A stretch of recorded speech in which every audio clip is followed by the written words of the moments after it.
There were 5 bands who had a huge impact on my spiritual journey and ultimately on my decision in 1987 to surrender my life to Jesus Christ as Lord and Savior. Those 5 bands, believe it or not, were AC/DC, Kiss, Iron Maiden, Ronnie James Dio, and Ozzy Osbourne.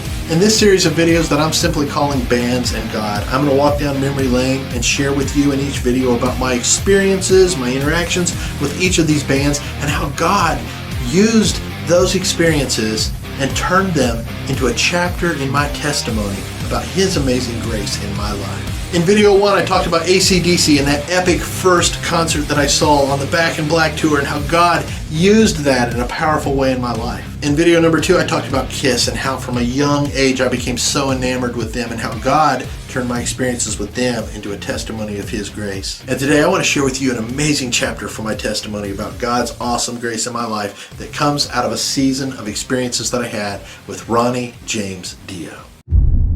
Rocking you up for Jesus Christ with classic style hard rock music and practical Bible teaching. My best friend all of my life has been Paul Hickner. Now as an adult, we've grown up, we've gone our separate ways, and we don't talk as often as we did. But man, as kids, we were inseparable. We grew up 2 houses apart. We were together every single day, man. We just came up together. Our teen years were during the golden age of metal, man. It was literally from about 79 to 86. I mean, it's right in the middle of the best of the best. We played guitar, we grew our hair out, we did the whole thing, we went through the depths of brokenness and partying together, all of it. But we loved all these bands and we were always discovering new bands. And we loved turning each other on to whatever new band we had discovered and listening to music together. Around 1980, 81, I really got into Ozzy Osbourne. I don't remember if it was Paul who discovered him first or me, but we really got into it. It was around that Blizzard of Oz album, Randy Rhoads, all of that stuff. And of course that led us to discover Black Sabbath because Ozzy had just left Black Sabbath and they had this new lead singer whose name was Ronnie James Dio. Man, I loved those 2 albums that Ronnie put out with Black Sabbath, Heaven and Hell and Mob Rules. They're just phenomenal albums. I remember this one time I would have been about 13 years old. My cousin Sam, who was 10 years older than me, came over to the house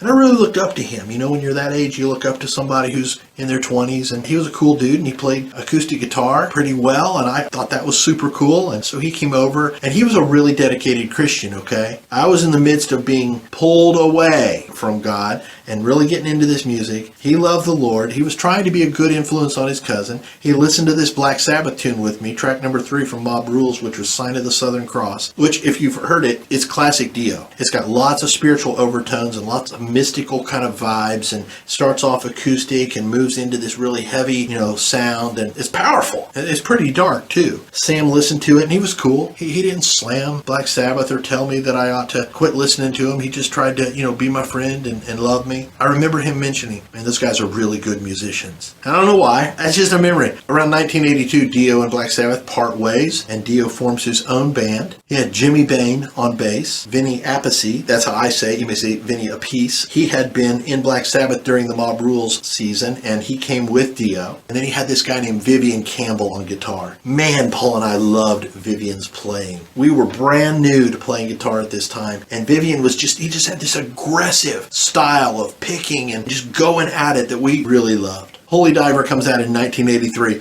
What an album that was, man. The opening track on that album is Stand Up and Shout. Just out of the gate, hits you in the face, man. What a riff. I didn't even realize it until years later. In 2005, I created an album called Telecaster, and I put a song on there called Surrender. And the opening riff, it's just the power of something getting in your head and you don't even realize how it influenced you. The opening riff to Surrender sounds so much like Stand Up and Shout. I'll put a link to that song in the description below. You can check it out. Some other really notable songs on that album were Holy Diver, Don't Talk to Strangers. I did a parody of that song a few years back with Luke Weber on vocals. It's called Beware of Danger. I'll put a link to that in the description as well if you want to check that out. Rainbow in the Dark, man, still remember that video on MTV. We were just all into Dio big time. Then Dio's next album called The Last in Line came out in 1984 with another epic opening track, We Rock. Man, what a song. That album had a bunch of other really cool songs on it, but I just remember when I dropped the needle on that album for the first time and it came out of the gate with We Rock. It's an amazing 80s metal tune. On Tuesday, January 22nd, 1985, Ronnie James Dio and company rolled into Indianapolis. I remember it like it was yesterday, man. So it was January of 85. I graduated from high school in 85, so I just started my final semester of high school, dude, you know, and I am all into the world. I am up to here with partying and debauchery and living for the world. I got my snowmobile suit on. If you remember snowmobile suits, there's like this full body suit, the insulated, supposed to keep you warm. And the reason I'm wearing that thing is I'm going to head down to Indianapolis and I'm going to get in line and I'm going to be there all day. There's about this much snow on the ground. It's super cold. I dropped my girlfriend off at Highland High School in Anderson, Indiana that morning, and I was skipping school, so I drove my 1969 Volkswagen Super Beetle down there. It's another reason I needed to wear that super insulated snowmobile suit, because the heater didn't work. It was a rust bucket. It was falling apart, but it was my first car and I loved it. So I got down there and I parked. And Market Square Arena was this huge arena, kind of built like a bowl, and on two sides of it, it had this multi-level parking garage. And you'd walk up these ramps and get up to this mezzanine on either side of it. And we and my friends and I and all the people that loved going to concerts together, we had really fallen in love with this one entrance called Doors 7 and 8. We just thought that was the place to line up because it was all general admission, right? So you got there early to try to get your seats, and we just thought that was the place to enter to get front row. So I get up there before anybody else. I'm like, I'm going to be in the front row. That was my thing. I got front row a lot. And I remember getting up to the top of the ramp, and I'm looking across this huge mezzanine, and it's this much snow, and there's not a single footprint in it. There's nobody up there. The wind's blowing. It's freezing. And I trudge across that snow to get to Doors 7 and 8. I plant myself in front of that door. I froze my tushy off, man. I was there all day. Finally, people started showing up. I remember after that concert, I was sicker than a dog because I just exposed myself to that cold weather all day. But I got the seats I wanted, okay? And the funny thing is, I didn't even want front row at that time. I had been to so many concerts that I was kind of playing around with different spots that I wanted to sit in. So I got there all day so I could get these seats that were about 15, 20 rows back and about 7 or 8 rows up on the side, okay? And we thought they were great seats because you were kind of up a little bit. You could see the whole stage instead of being down on the floor and that kind of thing. So anyway, that's where we sat. You know, it's funny. I did a little research and I looked back on this tour and the tour dates to make sure I got the dates right. And I actually discovered that Dokken had opened up for Dio. And I totally forgot that I saw Dokken on that tour. 85. I don't know what album that would have been, but I saw Dokken twice. What a band. But anyway,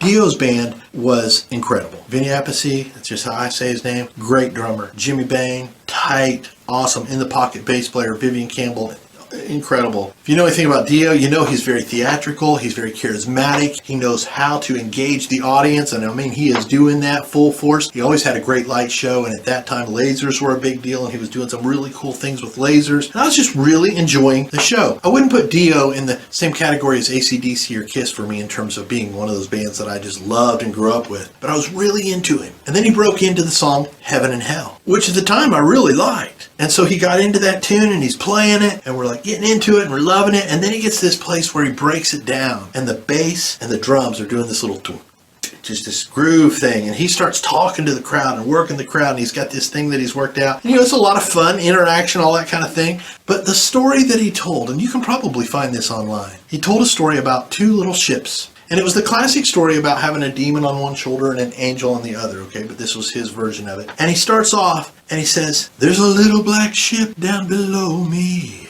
And the music gets really kind of dark. And he had a keyboard player and the vibe just got dark and the lighting, you know, and it was clear he was talking about evil. And he said, and the ship said, "Come with me and I'll give you desire."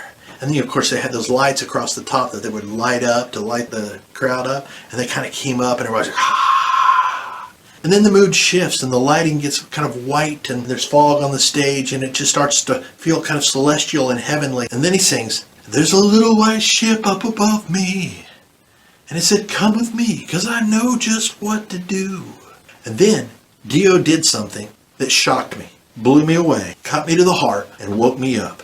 He said, "But I said to that white ship, go away. Because I'm going to burn in hell with all of you and you and you." And he points out to all the sections of the arena and the bright lights come on that light up the audience.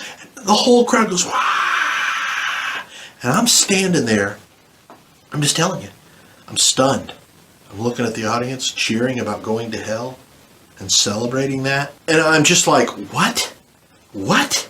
I mean, I'd probably partied that day. I was probably under the influence of something, but I mean, it all brought me back to sober real quick right there. And I'm like, no way. I am not going to hell. I mean, at that point in my life, I'd been raised in the church and I knew the truth about Jesus. I just didn't want to live for him, right? I wanted to party. I wanted to live in the world. But when he said those words and I saw the response of those people, it was like the opposite. If you remember the AC/DC concert, how that moment in the crowd and all of that drew me in, that repelled me. That was like, no way. I don't want anything to do with that.